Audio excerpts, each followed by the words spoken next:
चादरघाट से ताल्लुक रखने वाले दो खानदानों के 6 अफराद की सड़क हादसे में हिलाकत के वाक़े ने जहां शहरियाने हैदराबाद को मग़मूम कर दिया, वहीं महलूकीन की मैयतों को हैदराबाद लाया गया, जहां सैकड़ों सोगवारों की मौजूदगी में उन्हें सुपुर्द खाक किया गया।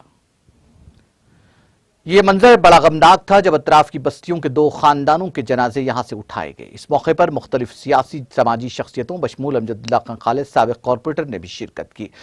वज़ीर दाखिला मोहम्मद महमूद अली ने इस वाक़े पर अपने गहरे रंजोगम का इजहार किया। वाज़ेह है कि रियासत तेलंगाना के ज़िले कामारेड्डी में हफ्ते के रोज एक खौफनाक सड़क हादसा पेश आया था, जिसमें 6 अफराद हलाक और दीगर 4 जख्मी हो गए। यह हादसा बिचकुंडा मंडल के मौजे जगन्नाथपल्ली गेट के पास उस वक्त पेश आया जब तेज रफ्तार मोटर कार ने कोहर की वजह से ठहरी हुई लारी को टक्कर दे दी, जिसके नतीजे में कार में सवार 6 अफराद हलाक हो गए और 4 शदीद जख्मी हो गए थे। हैदराबाद के चादरघाट से ताल्लुक रखने वाले ये दो खानदान नांदेड़ से हैदराबाद वापस हो रहे थे कि ये वाकया पेश आया, जिनकी आज तदफीन अमल में आई। नाज़रीन, हमारे टीटीवी न्यूज़ को सब्सक्राइब करिए, बेल आइकॉन को प्रेस करिए, शेयर करिए और लाइक करना ना भूलें। और किसी एडवर्टाइजमेंट से मुताल्लिक़ जानकारी के लिए हमारे इस नंबर पर कांटेक्ट कीजिए। हमारा नंबर है 9550102020।